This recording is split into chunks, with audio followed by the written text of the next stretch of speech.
אני פה בצפון עם מיכאל גורביץ', אחד המנטורים הגדולים בארץ. באתי שעתיים מהמרכז רק כדי לפגוש אותך פה. בוא נגיד בקצרה, אם אתה במעלית, מישהו שואל אותך מה אתה עושה בחיים. כן. מה אתה עונה? יש לך חצי דקה. אז ככה, קודם כל, החזון שלי זה לעזור לאנשים בארץ וברחבי העולם להגשים את המטרות ואת החלומות שלהם, וזה מה שאני עושה. עוזר לאנשים לפרוץ דרך ולהגשים את כל מה שהם באמת רוצים, את המטרות ואת החלומות שלהם. זה מה שאני עושה. מגניב. שאלה, תמיד סקרן אותי לגביך. אתה עוזר לאלפי אנשים. אתה אחד המנטורים הגדולים שאני מכיר, ואני מכיר כמה. אבל אין לך ידע טכני במחשבים, זה לא מפריע או משהו? תשמע, קודם כל, לפני שאני אענה לך על השאלה הזאת, אני רוצה להגיד לך כל הכבוד. כי קודם כל, זה ממש לא מובן מאליו שעשית באמת נסיעה של שעתיים עד לנצרת עילית. כן חבר'ה, הוא יהיה עד לנצרת עילית בשביל לפגוש אותי. ואנחנו הסתובבנו יותר משעה לחפש מקום שבו אנחנו נוכל לעשות את ההקלטה. וזה היה משימה לא פשוטה בכלל. אבל זה אחד הדברים שמבדילים באמת בין אותם האנשים שמייצרים הצלחה משמעותית לבין אותם האנשים שלא. ומה שמבדיל זה הנחישות וההתמדה, להשיג את מה שאתה באמת רוצה. כי אחד הדברים שאני הבנתי זה שאם לא קשה לך, סביר להניח שאתה לא תתקדם. למה? כי רק אם קשה לך, רק אם אתה נתקל בקושי, אתה יכול להתגבר על הקושי הזה, ובזכות זה שאתה מתגבר על הקושי הזה, אתה מייצר פריצת דרך. זאת אומרת שאם קל לך ופשוט לך והכל לא באמת מאתגר אותך, אז סביר להניח שאתה לא באמת תייצר פריצת דרך. אז השאלה שלך לגבי הידע הטכני, אין לי שום ידע טכני, לא עם זה שום דבר. ואחד הדברים שאני יודע זה שברגע שאתה רוצה להתקדם, אתה מוצא את הדרך. ברגע שאתה מוכן לדבר עם אנשים, לתקשר עם אנשים, לשים את עצמך בפרונט ולעשות את כל מה שצריך בשביל להשיג את מה שאתה רוצה, אתה תשיג את מה שאתה רוצה גם אם אין לך ידע טכני, אתה תצליח ואתה תלמד ואתה תגיע לזה ולא חייב. אוקיי. עכשיו רציתי לשאול אותך לגבי הסדרה שהוצאת. כן. יש שם טיפים ממש נפלאים, דברים שממש עוזרים, כמו שאמרת, לאנשים לממש את השאיפות שלהם. נכון. שמת לב אולי להבדל בין קבוצות מסוימות, לדוגמה שזה עובד יותר למבוגרים או לצעירים, זה עובד יותר לעצמאים או שכירים? כן. יש הבדל? תשמע, זו שאלה מעניינת. אז קודם כל באמת הסדרה שרצה כרגע לזמן מוגבל, ובאמת כבר אלפים של אנשים ראו את הסדרה. השם של הסדרה זה מיליונר מיינדסט. זאת אומרת, איך המיינדסט, איך המוח של אותם האנשים שהם מיליונרים עובד. ואני יכול להגיד לך שזה לא משנה מה הגיל של הבן אדם, לא משנה אם הוא עצמאי או שכיר, לא משנה אם הוא מישהו שכבר יש לו היום עסק והוא מרגיש קצת תקוע והוא רוצה להתקדם, או מישהו שהוא רק רוצה לפתח את העסק שלו, או מישהו שהוא כרגע שכיר והוא רוצה להיות עצמאי או אפילו להתקדם כשכיר. זה לא באמת משנה.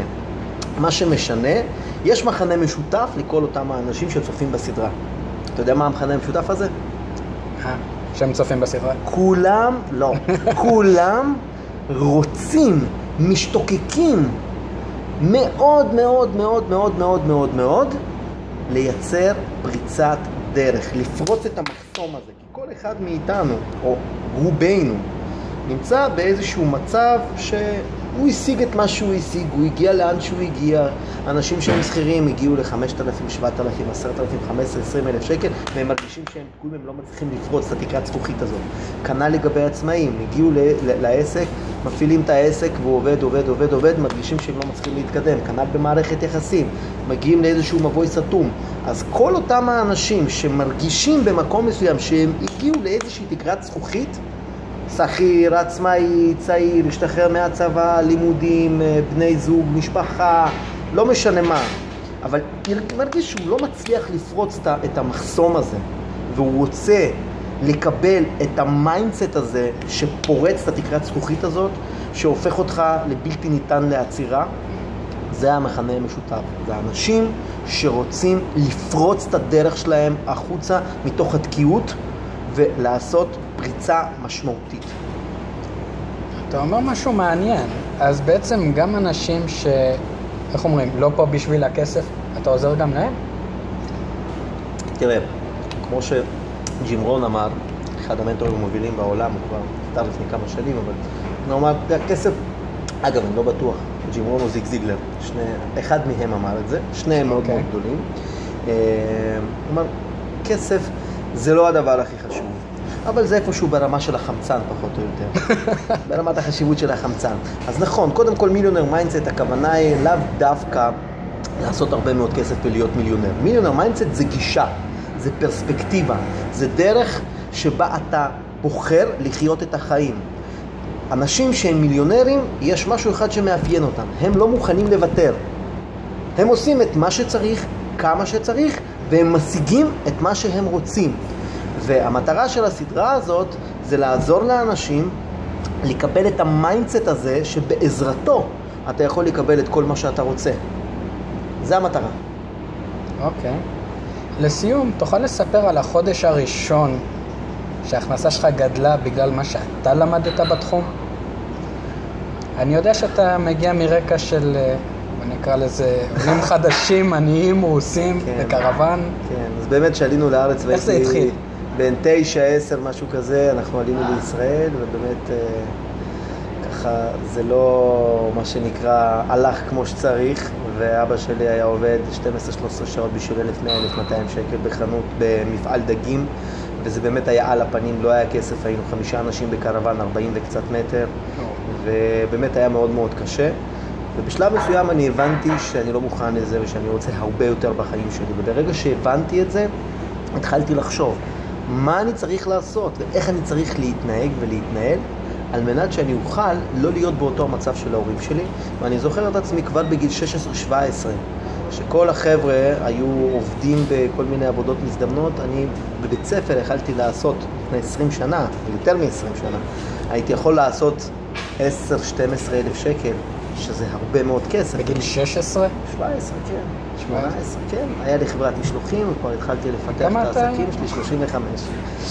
אז זה תלוי, תראה, היה את החודש... לפני 20 שנה, 10,000 היה נדיר. כן, אז עוד פעם. בפרט בגיל שלך. אז תלוי איך אתה מסתכל על זה. השאלה אם אתה רוצה לדעת מתי עשיתי את מה שנקרא, את 10,000 שקל הראשונים, שזה היה גם משמעותי, או את 20,000 הראשונים בחודש, או את 50,000, או את 100,000, או את 200,000, או את 300,000 בחודש. מה התחיל את הפריצה? זה מה שמסקרן אותי.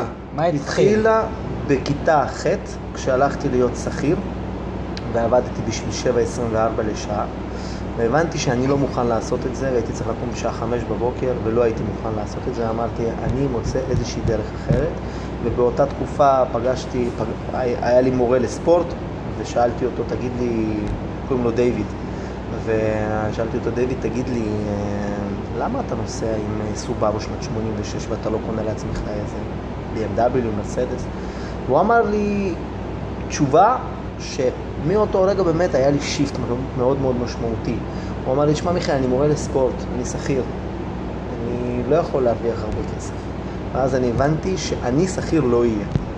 ב-20 שנה האחרונות אני לא שכיר יותר, וכל פעם אני מוצא מיזמים וכל פעם אני מוצא דברים, והיו לי עליות והיו ירידות, והייתי בפלוס מאוד גדול ובמינוס הרבה יותר גדול ממה שרוב האנשים יכולים לדמיין בכלל שזה אפשרי להיות במינוס כזה, של 100,000 שקלים, ולא פעם אחת. ויצאתי משם, ואני מאמין שגם אני אהיה שוב פעם, אני אלמד לצאת, אני יודע איך לצאת, כי עוד פעם, ברגע שאתה מפתח את המיליונר מיינדסט שלך, זה ממש כמו רישיון להדפיס כסף, כי אתה יודע שאתה תמיד, גם אתה תיפול, ויש סבירות גבוהה שאתה תיפול. למה? כי אנחנו בני אדם, ואנחנו עושים טעויות, וזה בסדר גמור, ואנחנו לומדים. אבל אני יודע שגם אני אפול, וגם יגיע רגע שאני עוד פעם אהיה למטה, הכל בסדר. יש לי מיינדסט שהוא מספיק חזק בשביל שאני אוכל לעשות את הפריצה ולצאת מאותו המקום, ועשיתי את זה כמה וכמה פעמים, ויכול להיות שיהיה עוד פעם. אני בפועל פגשתי המון אנשים שהיו בהנחיה שלך והתקדמו והתפתחו. אבל עוד פעם, מסקרן אותי, אותו חודש שעשית את ה-10,000 בין 16, מה עשית בפועל ששינה את זה? בפועל, פעולה, במה עבדת? אז הפעולה לא משנה. מה שמשנה זה שעשיתי, וזה מה שמשנה. ויש משפט שאני מאוד מאוד מתחבר אליו, שנקרא Just do it.